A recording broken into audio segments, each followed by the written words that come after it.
கர்த்தருடைய பரிசுத்த நாமத்திற்கு மகிமை உண்டாகட்டும்.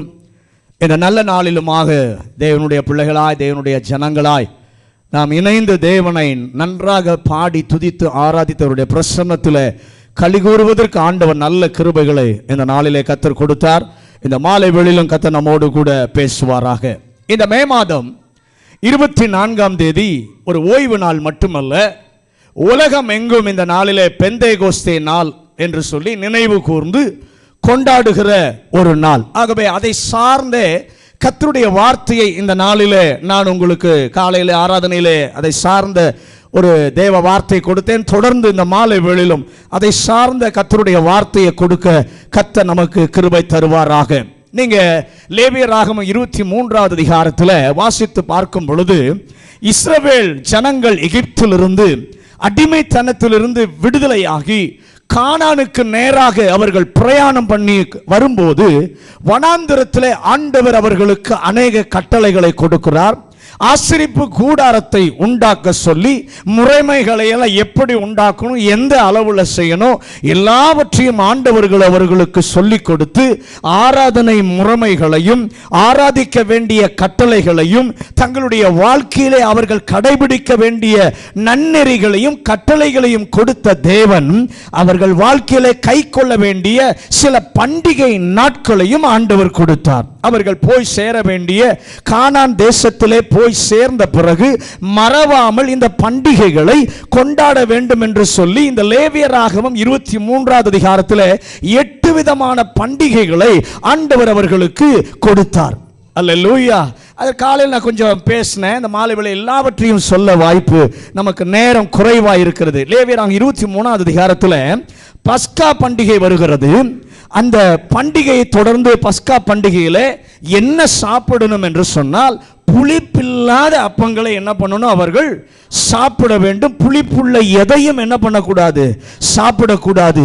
இந்த பஸ்கா பண்டிகை இயேசு அடிக்கப்பட்டதான நாளை நாம் நினைவு கூறலாம். பஸ்கா என்று சொல்லும்போது பஸ்காவாகிய இயேசு என்று சொல்லி புதிய ஏற்பாட்டிலே நாம் வாசிக்கிறோம். அந்த பஸ்கா பண்டிகையில் அவர்கள் என்ன செய்யக்கூடாது என்று சொன்னால், புளிப்பு உள்ள எதையும் என்ன பண்ணக்கூடாது, சாப்பிட கூடாது. அடுத்த பண்டிகை பார்ப்பீர்கள் என்று சொன்னால் முதற் பலனை செலுத்துகிற பண்டிகை. அதிலே ஒரு கதிர்கட்டை அவர்கள் கொண்டு வந்து அசைவாட்ட வேண்டும். அசைவாட்டுகிற நாளிலிருந்து 7 ஓய்வு நாட்களை எண்ணி ஏறக்குறைய 49 நாள்.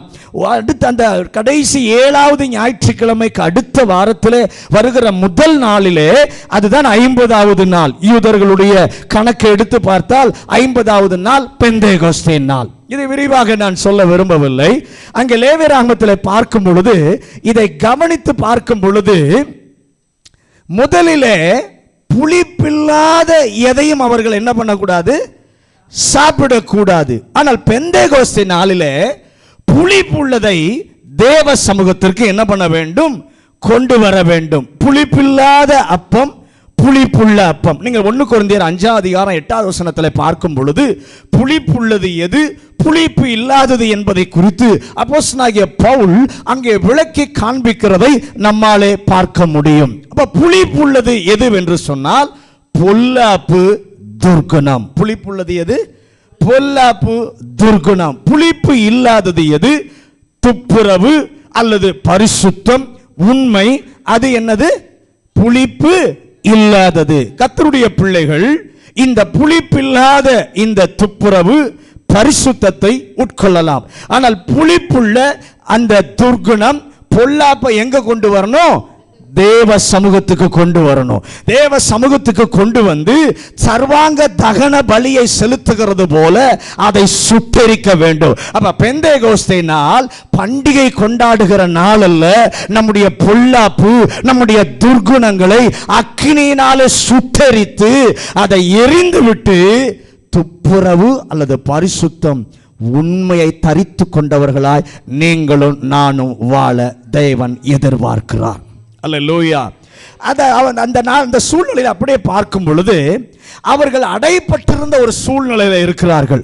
அடைப்பட்ட காலத்தில் அறைக்குள் இருந்த நாட்களிலே இவர்களுக்குள்ளே நடந்த காரியம் என்ன, எப்படி அவர்கள் அந்த அடைப்பட்ட சூழ்நிலையிலிருந்து வெளியே வரும் பொழுது வல்லவர்களாய் தைரியசாலிகளாய் வர முடிந்தது என்று சொல்லி பார்க்கும் பொழுது அவர்களிலே 3 முக்கியமான செயல்கள் அந்த அடைபட்டிருந்த காலத்திலே நடந்தது.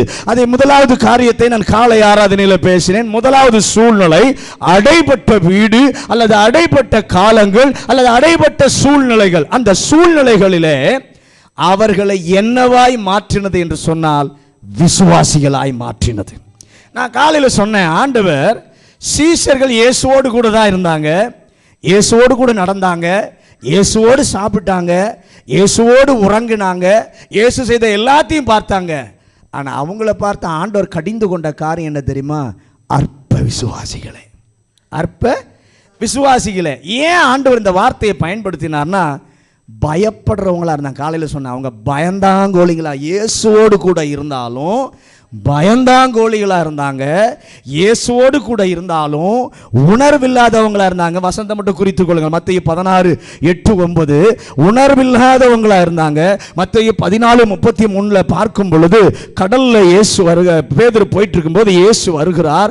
பேதுரு சொல்றாரு, நீரே ஆனால் நானும் கடல் மேல என்ன பண்ணணும், நடக்கணும்னு கேட்ட உடனே ஆண்டவர் நடந்து வான்னு சொல்றாரு. அந்த சம்பவம் எல்லாம் நமக்கு தெரியும். ஆனா பயந்த பொழுது ஆண்டவர் அங்க ஒரு வார்த்தையை பயன்படுத்துகிறாரு, அற்ப விசுவாசியே ஏன் சந்தேகப்பட்டாய். மூணாவது அங்க வந்த இது என்னது? சந்தேகம். அவங்களுக்குள்ள வந்தது சந்தேகம். மத்தேயு 24:25 லூக்கா 24:25 பார்க்கும் பொழுது அவ்விசுவாசம் அவங்களை யாரா மாற்றுச்சுன்னா மந்த இருதயம் உள்ளவர்களாய் மாற்றினது. ஆனால் இவர்கள் அறைக்குள்ளே அடைப்பட்டவர்களாய் இருந்த பொழுது கர்த்தர் அவர்களை விசுவாசிகளாய் வெளியே கொண்டு வருகிறார். அவ்விசுவாசிகளாய் இருந்தவங்களை ஏன் இவங்க அவ்விசுவாசி அங்கே இருந்தாங்கன்னு பார்த்தீங்கன்னா, இயேசு காத்திருக்க சொல்கிறாரு. அவங்க நினச்சாங்க இவர் தான் நம்மளை மீட்பார், நமக்கு துணையாக இருப்பார் நினச்சா இவர் நம்மளை என்ன பண்ணினார், விட்டுட்டு போயிட்டார். எதை பார்த்தாங்கன்னா இயேசுனுடைய வார்த்தைகளை காட்டிலும் இயேசு செய்த அற்புதங்களை அதிகமாக அவங்க என்ன பண்ணாங்க, பார்த்தாங்க, அதை தான் நம்பினாங்க. ஆனால் இயேசு சொல்கிறாரு, காத்திருங்கள், மேல் வீட்டறையில் காத்திருங்கள் என்று சொன்ன பொழுது, காத்திருந்த பொழுது, கீழ்ப்பட்ட பொழுது, அடைப்பட்ட சூழ்நிலைகள் நம்முடைய வாழ்க்கையிலும் அவர்களைப் போல அடைப்பட்ட சூழ்நிலைகள் இருக்கலாம், அடைப்பட்ட காலங்கள் இருக்கலாம். ஆனால் கர்த்தருடைய பாதத்தில் நீங்களும் நானும் காத்திருப்போம் என்று சொன்னால் வெளியே வரும்போது எப்படி தெரியுமா கர்த்தர் கொண்டு வருவார்? தைரியம் உள்ளவர்களாய் கொண்டு வருவார், உணர்வு உள்ளவர்களாய் கர்த்தர் கொண்டு வருவார், விசுவாசம் உள்ளவர்களாய் அவர்களை மாற்றினது. ரெண்டாவது, அறைப்பட்ட வீட்டுக்குள்ளே அவர்களுக்கு நடந்த ரெண்டாவது காரியம் என்னன்னு பார்த்தீங்கன்னா, இப்போ விசுவாசம் வந்துருச்சு. இப்போ அந்த விசுவாசம் தான் அவர்களை எப்படி மாற்றினது என்று சொல்லி பார்ப்போமானால் ஒரு முகம் உள்ளவர்களாய் ஒரு மனம் உள்ளவர்களாய் மாற்றினது. அப்போஸ்தலர் நடபடிகளின் புஸ்தகம் 1வது அதிகாரம் 12-13 வசனங்களை வாசிங்க. அப்போஸ்தலர் நடபடிகளின் புஸ்தகம் 1வது அதிகாரம் 12-13 வசனங்கள். அப்பொழுது அவர்கள் எருசலேமுக்கு சமீபமாய் ஒரு ஓய்வு நாள் பிரயாண தூரத்தில் இருக்கிற ஒலிவமலை எண்ணப்பட்ட மலையிலிருந்து எருசலேமுக்கு திரும்பி போனார்கள். அவர்கள் அங்கே வந்தபோது மேல் வீட்டில் ஏறினார்கள். அதில் பேதுருவும் யாக்கோபும் யோவானும் அந்திரேயாவும் பிலிப்பும் தோமாவும் பர்தலோமேயுவும் மத்தேயும் அல்பேயின் குமாரனாகிய யாக்கோபும் செலோத்தே என்னப்பட்ட சீமோனும் யாக்கோபின் சகோதரனுமாகிய யூதாவும் தங்கியிருந்தார்கள். அங்கே அவர்கள் எல்லாரும் ஸ்திரீகளோடும் இயேசுவின் தாயாகிய மரியாளோடும் அவருடைய சகோதரரோடும் கூட ஒருமனப்பட்டு ஜெபத்திலும் வேண்டுதலிலும். அல்லேலூயா. இப்ப எப்படி மாறினாங்க என்று சொன்னால் ஒரு மனம் உள்ளவர்களாய் மாறினார்கள். இந்த பெந்தேகோஸ்தே நாளுக்கு முன்னாலே இவர்களை நாம் சற்று கவனித்து பார்ப்போமானால் இயேசுவோடு ஒன்றாய் இருந்தவர்கள், ஆனால் என்ன இல்லை என்று சொன்னால் ஒரு மனம் அவர்களுக்குள்ளே இல்லை. அல்லேலூயா. நல்ல கவனிங்க. எப்போதும் வாக்குவாதம் பண்ணுகிறவங்களா இருந்தாங்க. யார் பெரியவர்கள், யார் இயேசுவினுடைய வலது பாரசத்தில் இருப்பது யார், இயேசுவினுடைய இடது பாரசத்தில் இருப்பது யார் என்று சொல்லி இடத்தை பிடிக்கிறவர்களாக, பதவி வெறியர்களாக, 12 பேரிலே யார் பெரியவன் என்று சொல்லி இப்படி வாக்குவாதம் பண்ணுகிற ஒரு கூட்டமாக அவர்கள் இருந்தார்கள். ஆனால் இப்ப அடைக்கப்பட்ட காலம் அவர்களை எப்படி மாற்றினது என்று சொன்னால், அவர்களை வாக்குவாதங்களை மறந்து, பிரிவினைகளை மறந்து 120 பேர் சரீரத்தோடு இருக்கிறார்கள். நம்மை போல அந்த 120 பேர் சரீரத்தோடு இருந்தார்கள். ஆனால் 120 பேருக்குள்ளும் இருந்த ஒரே மனம், ஒரு மனம். ஆமென் சொல்லுங்களேன். கர்த்தர் இந்த நாளிலே விரும்புவது, நம்முடைய குடும்பத்தில் எத்தனை பேர் இருக்கிறோம் என்பது முக்கியம் அல்ல, சபையில் எத்தனை பேர் இருக்கிறோம் என்பது முக்கியம் அல்ல, எல்லாருக்குள்ள இருக்க வேண்டிய மனம் ஒரே மனம். பக்கத்தில் கை கொடு சொல்லுங்க. குடும்பத்துக்குள்ள இருக்கிற எல்லாருக்குள்ளும் ஒரே மனம்தான் இருக்கணும். ஹல்லேலூயா, ஹல்லேலூயா. நல்ல கவனிங்க. கதவை அடைத்து அவர்களுக்குள்ளே உண்டாக்கின ஒரு பெரிய காரியம் என்று சொன்னால் ஒரு மனத்தை கர்த்தர் கொண்டு வந்தார். இந்த அடைபட்ட சூழ்நிலைகள் ஒருவேளை சின்ன கூட்டமா இருக்கலாம் அல்லது பெரிய கூட்டமா இருக்கலாம். ஆனா பெந்தேகோஸ்தே நாளிலே வல்லமையோடு கூட வெளியே வந்தபோது, கதவு திறக்கப்படும் போது, நீங்களும் நானும் வெளியே எப்படி வரணும் என்று சொன்னால், வல்லவர்களாய் வர வேண்டுமானால், அபிஷேகம் பெற்றவர்களாய் வர வேண்டுமானால், தைரியம் உள்ளவர்களாய் வர வேண்டுமானால் எப்படி இருக்கணும்னா ஒரு மனம் உள்ளவர்களாய் இருக்கணும். பக்கத்தில் பார்த்து சொல்லுங்க. சபைக்குள்ள எல்லாரும் ஒரே மனமாய் இருக்கணும். ஹல்லேலூயா, ஹல்லேலூயா.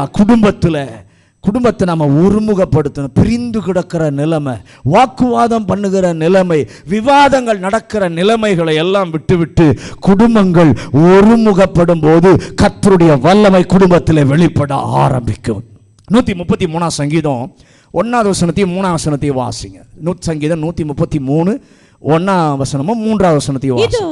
இதோ சகோதரர் ஒருமித்து வாசம் பண்ணுகிறது, சகோதரர் ஒருமித்து வாசம் பண்ணுகிறது, எத்தனை நன்மையும் எத்தனை இன்பமுமானது, எர்மோன் மேலும் சீயோன் பர்வதங்கள் மேலும் இறங்கும் பனித்துளிக்கு ஒப்பாயிருக்கிறது. அங்கே கர்த்தர் என்றென்றைக்கும் ஆசீர்வாதத்தையும் ஜீவனையும் கட்டளையிடுகிறார். கையை உயர்த்தி ஆண்டவருக்கு ஒரு அல்லேலூயா சொல்லுங்களேன். இங்கே வாசிக்கிறோம், ஜீவனும் ஆசீர்வாதமும் எங்கே இருக்கிறது என்று சொன்னால் ஒருமித்து வாசம் பண்ணுகிற இடத்திலே. இப்ப பக்கத்தில் கை கொடு சொல்லுங்க. குடும்பத்தில் ஒருமித்து வாசம் பண்ணா ஜீவன் இருக்கும், ஆசீர்வாதம் இருக்கும். சபையில் ஒருமனப்பட்டு இருந்தா ஜீவன் இருக்கும், ஆசீர்வாதம் இருக்கும். அல்லேலூயா. ஒருமித்து நாம் எல்லாரும் கர்த்தருடைய நாமத்தை உயர்த்த கர்த்தர் விரும்புகிறார்.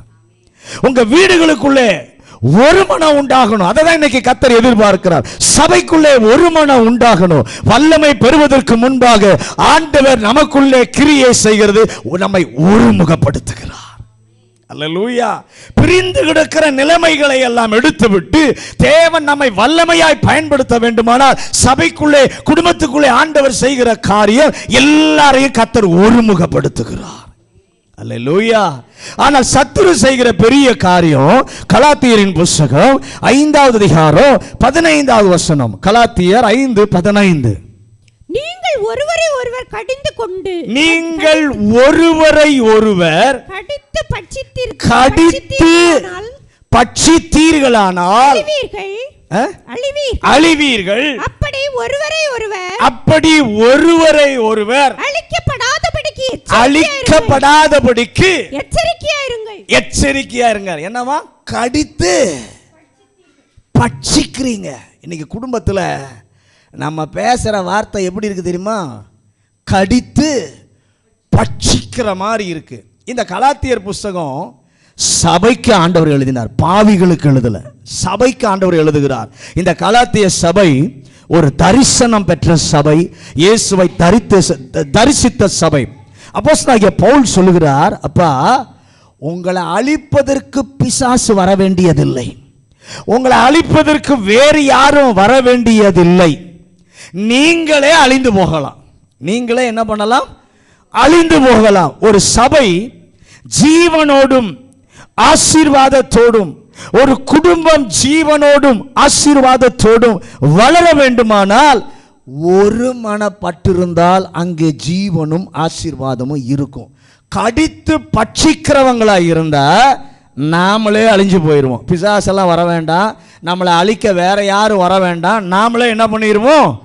அழிந்து போய்விடுவோம். நல்ல கவனிங்க, நாம் எப்படி அழிந்து போய்விடுவோம் என்றால், ஒருவரோடு ஒருவர் ஒரு மனமாய் இல்லாவிட்டால் அழிஞ்சு போயிடுவோம். பக்கத்தில் பார்த்து சொல்லுங்க, ஒருவரோடு ஒருவர் ஒரு மனமா ஐக்கியமா இல்லைன்னா நாமளே அழிந்து போயிடுவோம். ஆகவே தான் இந்த திருச்சபையானது அழிந்து போய்விடக் கூடாது, கர்த்தருடைய ராஜ்யம் கட்டப்பட வேண்டும் என்பதற்காகத்தான் அறை வீட்டிற்குள்ளே கர்த்தர் அவர்களை பூட்டி வைத்து 120 பேரை வல்லவர்களாய் மாற்றும் முன் ஒரு முகத்தை கர்த்தர் கொண்டு வந்தார், ஒரு மனதை கர்த்தர் அவர்களுக்குள்ளே கொண்டு வந்தார். அல்லேலூயா. உங்க வீடு அழியாம இருக்கணும்னா, உங்க குடும்பம் அழியாம இருக்கணும்னா, கர்த்தருடைய வருகை மட்டும் உங்க குடும்பம் உங்க வீடு நிலைத்திருக்க வேண்டுமானால் எல்லா பகைகளையும் மறந்து ஒருமனப்படுவோமானால் ஜீவனும் ஆசீர்வாதமும் உண்டாகும். அல்லேலூயா. இந்த பிரிவினை, இந்த அழிவு வருவதற்கு 2 காரணம் முக்கியமா இருக்கு. இந்த பிரிவினை அழிவு வருவதற்கு 2 காரியம் முக்கியமா இருக்கிறது. நல்ல கவனிங்க, ஆபிரகாமும் லோத்தும் ஒன்றாய் இருந்தவர்கள், ஒன்றாய் பிரயாணம் பண்ணினவர்கள். அவர்கள் அவர்களுடைய மந்தை மிக பெரிய மந்தையாய் இருந்தது. ஆதியாகமம் 13ஆம் அதிகாரம் 7வது வசனத்தை வாசிங்க. ஆபிரகாமுடைய மந்தை மேய்ப்பருக்கும் லோத்துடைய மந்தை மேய்ப்பருக்கும் வாக்குவாதம் உண்டாயிற்று.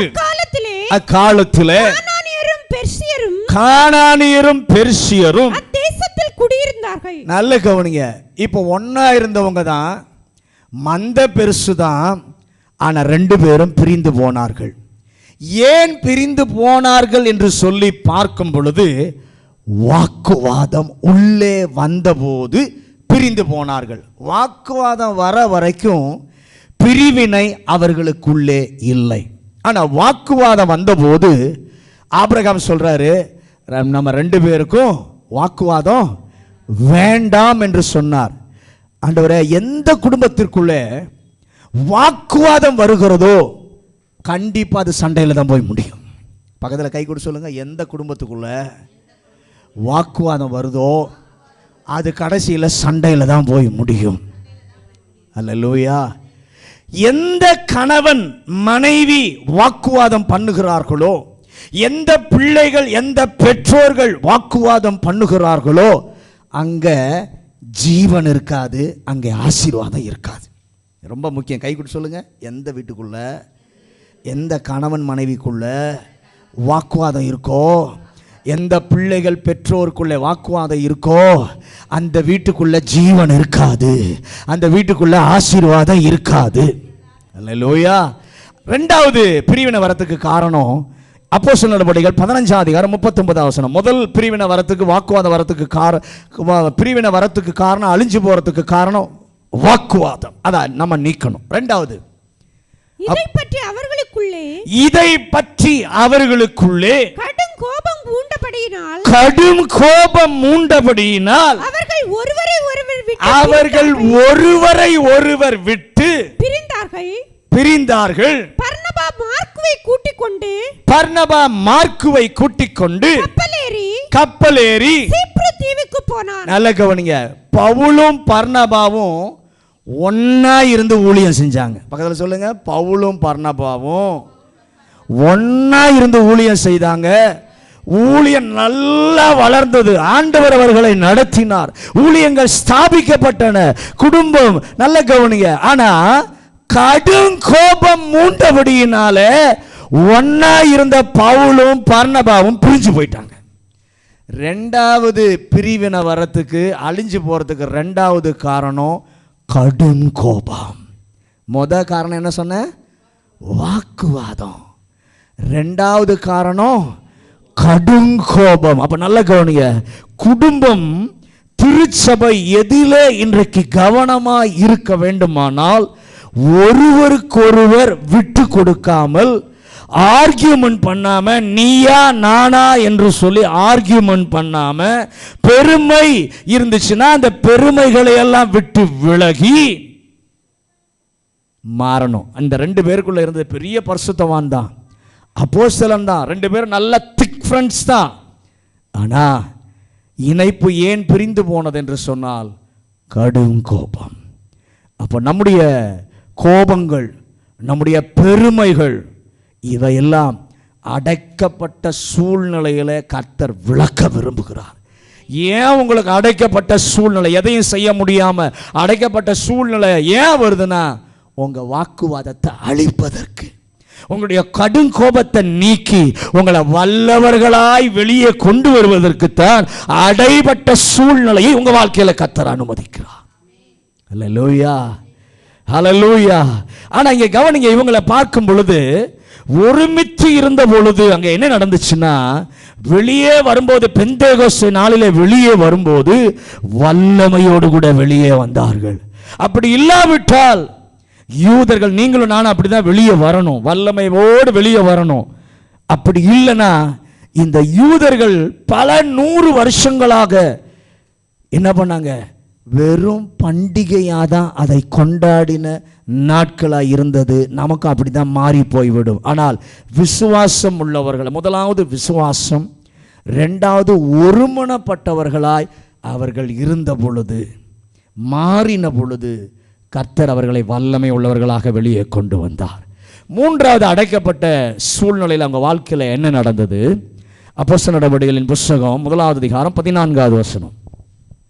முதலாவது விசுவாசம் உள்ளவர்களாய் மாற்றினது, விசுவாசிகளாய். இரண்டாவது ஒருமனப்பட்டவர்களாய் மாற்றினது. மூன்றாவது என்ன செய்தது? அப்போஸ்தலர் நடவடிக்கைகள் 1:14. அங்கே இவர்கள் எல்லாரும் அங்கே இவர்கள் எல்லாரும் ஸ்திரீகளோடும் இயேசுவின் தாயாகிய மரியாளோடும் அவருடைய சகோதரரோடும் கூட ஒருமனப்பட்டு ஜெபத்திலும் வேண்டுதலிலும் தரித்திருந்தார்கள். நல்ல கவனிங்க, முதலாவது அடைபட்ட வீடு, அடைபட்ட சூழ்நிலை அவர்களை அற்ப விசுவாசிகளாய் இருந்தவர்களை விசுவாசிகளாய் மாற்றினது.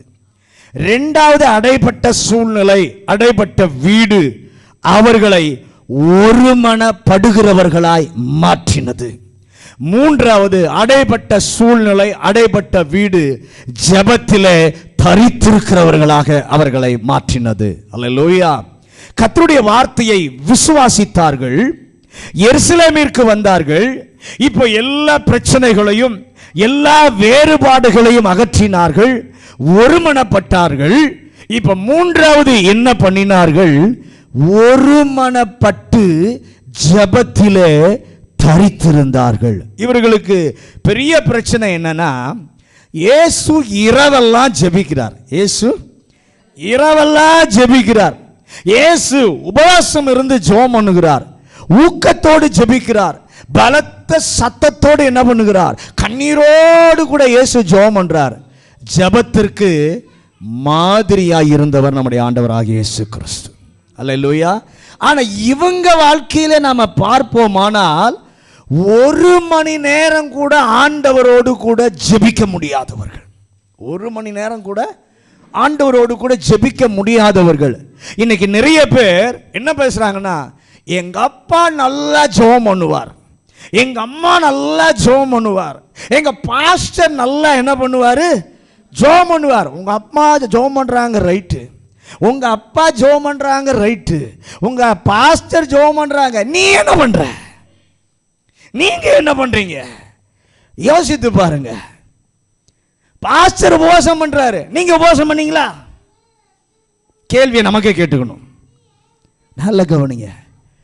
ஆண்டவர் அவங்க வாழ்க்கையில் ஜெபம் இல்லை, ஆண்டவர் அவங்க கிட்ட கெஞ்சுறாரு, அப்பா 1 மணி நேரமாவது விழித்திருந்து ஜெபிக்க கூடாது. இன்னைக்கு உங்களை பார்த்து ஆண்டவர் கெஞ்சுறாரு, 1 மணி நேரமாவது விழித்திருந்து, உனக்கு இவ்வளோ பெரிய தியாகத்தை செஞ்சிருக்கிறேனே, உனக்காக இவ்வளோ பெரிய கிரையை நான் கொடுத்துருக்கிறேனே, எனக்காக 1 மணி நேரம் விழித்திருந்து ஜெபிக்க கூடாதா? 1 மணி நேரம் அவங்களால ஜெபம் பண்ண முடியல, நல்லா தூங்கிட்டாங்க. ஆண்டவர் வந்து ஜெபம் பண்ண சொன்னால் நல்லா, நம்மளை போல ஜெபம்னா நம்ம ஆட்களுக்கு நல்ல தூக்கம் வரும். ஆராதனைக்கு வந்தால் நல்லா என்ன பண்ணும், தூக்கம் வரும். வீட்டில் மணிக்கணக்காக கண்ணை கொட்டையாக முழிச்சிக்கிட்டு உட்காந்துருப்போம். ஆனால் தேவ சமூகம் ஜெபம் அப்படின்னு வந்தால் தானா தலை ஆடுது, தானா தலை. சிலர் அதை விட விவரம், நல்ல தலை இருக்கும், கண்ணை திறந்துக்கிட்டே தூங்குற ஆள்லாம் இருக்குது, கண்ணை திறந்துக்கிட்டே தூங்குற ஆள்லாம் இருக்குது. ஆனால் இவங்களும் அப்படி தான் இருந்தாங்க. 1 மணி நேரம் ஜெபம் பண்ண சொன்னால் நல்லா தூங்கிட்டான், நல்லா தூங்கிட்டான். ஆண்டவர் கேட்குறாரு, 1 மணி நேரமாவது தரித்திருக்க கூடாதா? அவங்களால முடியலை, சோதனையில் சிக்கினார்கள், சோதனையில் சிக்கினார்கள். ஆனால் இப்போ பாருங்க, ஏறக்குறைய 10 நாட்களை ஜெபத்தில் தரித்திருக்கிறாங்க. 1 மணி நேரம் ஜெபிக்க முடியாதவன் இப்போ ஏறக்குறைய 10 நாள் ஜெபத்தில் தரித்திருக்கிறார்கள். அந்த தரித்திருந்தல் என்ற வார்த்தையை பார்க்கும் பொழுது, அவருடைய ஜெப வாழ்க்கை குறித்து பார்க்கும் பொழுது, அப்போஸ்தலர் 1:14 மறுபடியும் வாசிங்க. அங்கே இவர்கள் எல்லாரும் ஸ்திரீகளோடும் இயேசுவின் தாயாகிய மரியாளோடும் அவருடைய சகோதரரோடும் கூட ஒருமனப்பட்டு ஜெபத்திலும் வேண்டுதலிலும். இப்ப இதே ஆட்களை 2 அதிகாரம் 42 வசனத்தை வாசிங்க. அவர்கள் அப்போஸ்தலருடைய உபதேசத்திலும் அந்யோன்யத்திலும் அப்பம் பிட்குதலிலும் ஜெபம் பண்ணுதலிலும் உறுதியாய் தரித்திருந்தார்கள். அல்லேலூயா. எப்படி ஆரம்பம்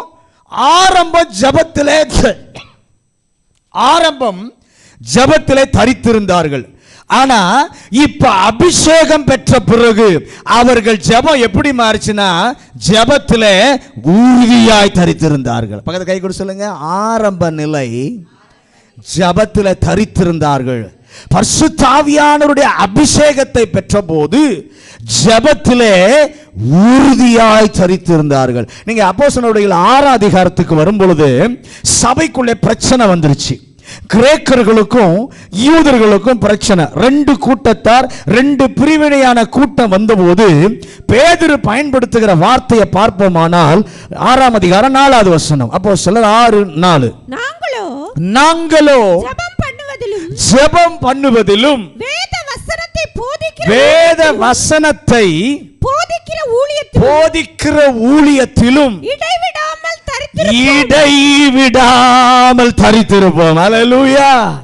முதலாவது ஜெபத்திலே தரித்திருந்தார்கள், 2வது உறுதியாய் தரித்திருந்தார்கள், 3வது இடைவிடாமல் தரித்திருந்தார்கள்.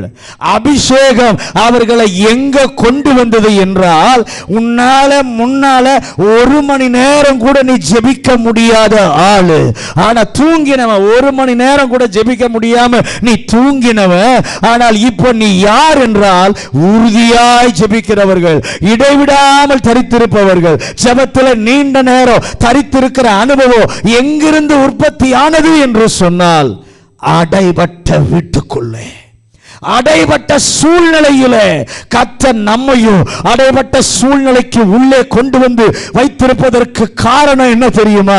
உங்க ஜெப வாழ்வை மாற்றுவதற்கு, முதலாவது உங்களை ஜெபிக்கிறவர்களாய், ஜெபத்தில் தரித்திருக்கிறவரை மாற்றுவதற்கு.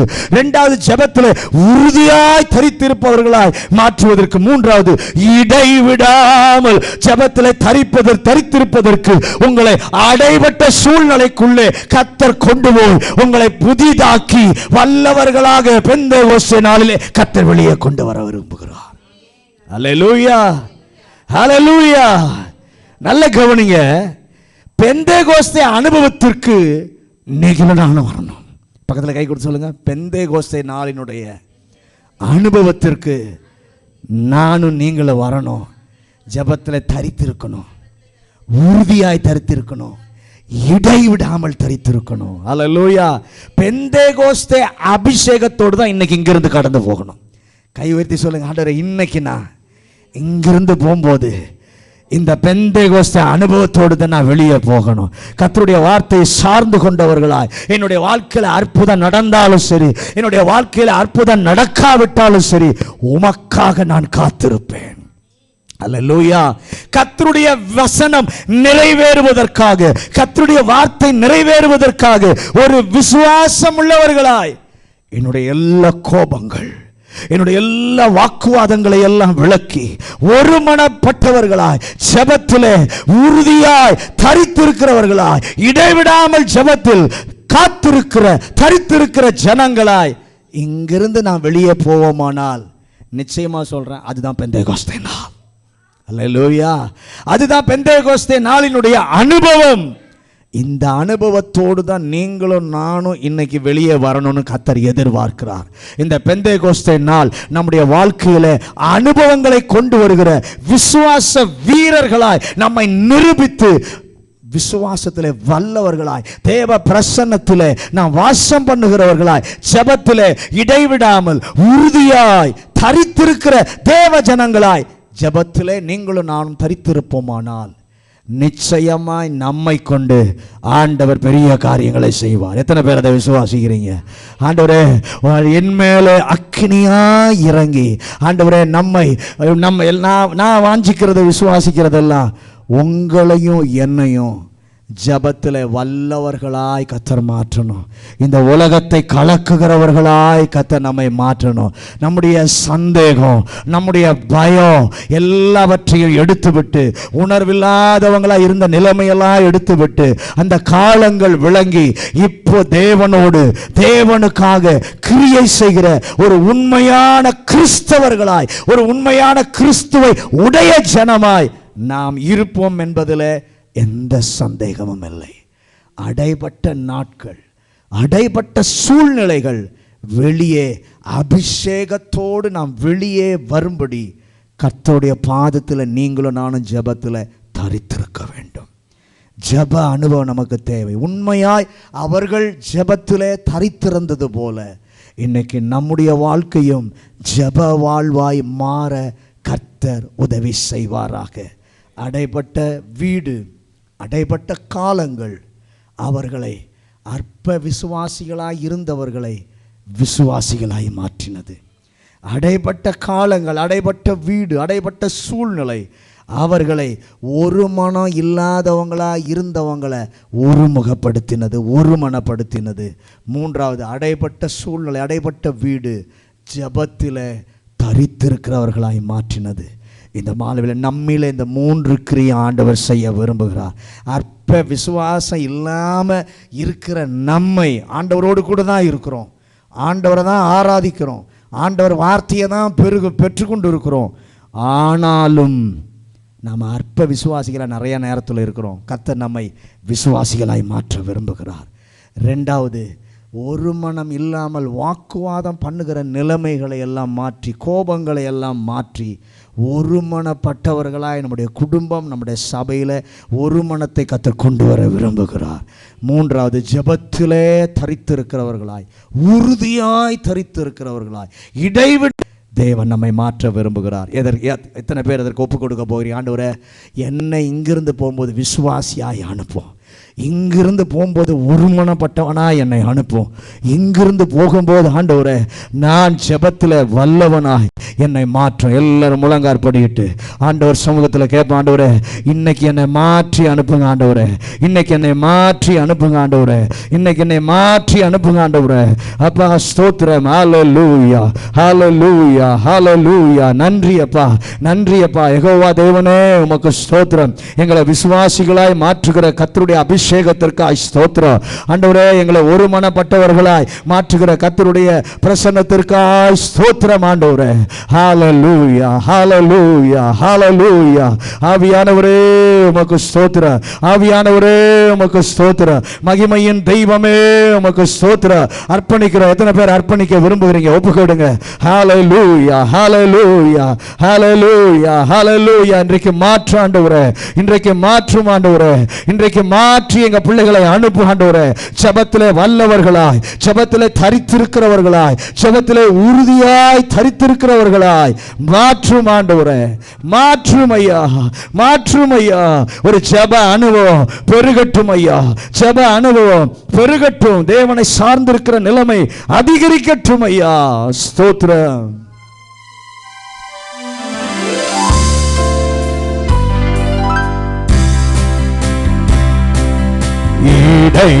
இடைவிடாமல் ஜெபம் செய்ய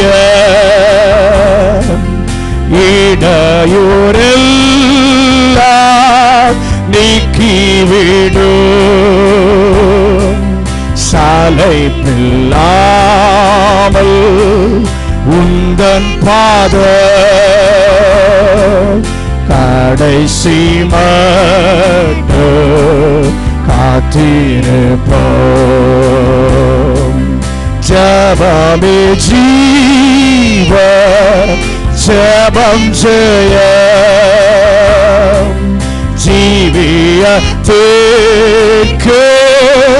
இதுவே சட்டம். ஜெபமே ஜீவ, ஜெபம் ஜெயம். ஜீவியத்திற்கு இதுவே சட்டம். எத்தனை பேர் ஒப்பு கொடுக்க போறீங்க? கைகளை உயர்த்துங்க. உங்களுக்காக நான் ஜெபம் பண்ண போகிறேன். ஹல்லேலூயா. பரிசுத்தமுள்ள நல்ல ஆண்டவரே, இந்த நல்ல மாலை வேளைக்காக ஸ்தோத்திரப்பா. இந்த மாலை வேளை இந்த நாளிலே கர்த்தர் எங்கள் மேலே இரக்கமாய் பட்சமாய் அப்படின்றவரே எங்களுக்கு கொடுத்த நம்முடைய வார்த்தைக்காக ஸ்தோத்திரம். அடைபட்ட சூழ்நிலைகள், அடைபட்ட வீடு, அடைபட்ட காலங்கள் ஆண்டவரே எங்கள் பிள்ளைகளை அற்ப விசுவாசிகளாய் இருந்தவர்களை விசுவாசம் உள்ளவர்களாய் மாற்றினது அடைபட்ட சூழ்நிலை. எங்களுடைய பிள்ளைகளுடைய வாழ்க்கையில் இருக்கிற அடைபட்ட சூழ்நிலையை கர்த்தர் அனுமதித்ததற்கு காரணம் விசுவாசிகளாய், விசுவாசம் உள்ளவர்களாய், விசுவாசத்தில் வல்லவர்களாய் வெளியே கொண்டு வருவதற்கு தான் அனுமதித்திருக்கிறேன். இன்றைக்கு புதிய பலத்தோடு விசுவாசத்தோடு எங்க பிள்ளைகள் வெளியே வரட்டும் ஐயா. ஆண்டவரே அடைபட்ட சூழ்நிலை, இரண்டாவது எங்க பிள்ளைகளை ஒரு மன இல்லாத நிலைமைகளை மாற்றி, வாக்குவாதங்களை மாற்றி, கோபங்களை மாற்றி ஒரு மனப்பட்டவர்களாய் ஆண்டவரே வீட்டுக்குள்ளே ஜீவனும் ஆசீர்வாதமும் வீட்டுக்குள்ளே குடும்பத்துக்குள்ளே சபைக்குள்ள இருக்கணும்னா ஒரு மனம் இருக்கணும். அந்த ஒரு மனத்தை கொடுப்பதற்காக நீர் அடைபட்ட சூழ்நிலையை வைத்து சீர்படுத்தி வெளியே கொண்டு வருகிறீர். மூன்றாவது ஆண்டவரே, ஒரு மணி நேரம் கூட ஜெபிக்க முடியாத ஆட்களை, கொஞ்ச நேரம் கூட ஆண்டவருக்கு நேரம் கொடுக்க முடியாத ஆட்களை ஜெபத்திலே தரித்திருப்பவர்களாய், ஜெபத்திலே உறுதியாய் தரித்திருப்பவர்களாய், ஜெபத்திலே இடைவிடாமல் தரித்திருப்பவர்களாய் மாற்றுவதற்காக இந்த சூழ்நிலைகளுக்குள்ளே கொண்டு போகிறீர். ஆனால் வெளியே வரும்போது பெந்தேகோஸ்தின் அனுபவத்தோடு, வல்லமையோடு, விசுவாசம் உள்ளவர்களாய், ஒருமனப்பட்டவர்களாய், ஜெபத்திலே தரித்திருக்கிறவர்களாய், தைரியம் உள்ளவர்களாய் நீர் வெளியே கொண்டு வந்து நம்முடைய ராஜ்யத்தின் வேலைக்காக பயன்படுத்த போகிறதற்காக ஸ்தோத்திரம். உங்க வல்லமை எங்க பிள்ளைகள் மேல போடுவீராக. அபிஷேகம் மாற்றும் ஐயா, அபிஷேகம் மாற்றும். அந்த அபிஷேகத்தினாலே நிறைத்து இன்றைக்கு பிள்ளைகளை மாற்றி வெளியே கொண்டு போவீராக. வந்த ஒவ்வொரு வசனம் கேட்ட பிள்ளைகளை வார்த்தையினாலே நிரப்பி கத்த நடத்துவாராக. இயேசுவின் அதிகாரம் உள்ள நாமத்தில் ஜெபிக்கிறோம் நல்ல பிதாவே.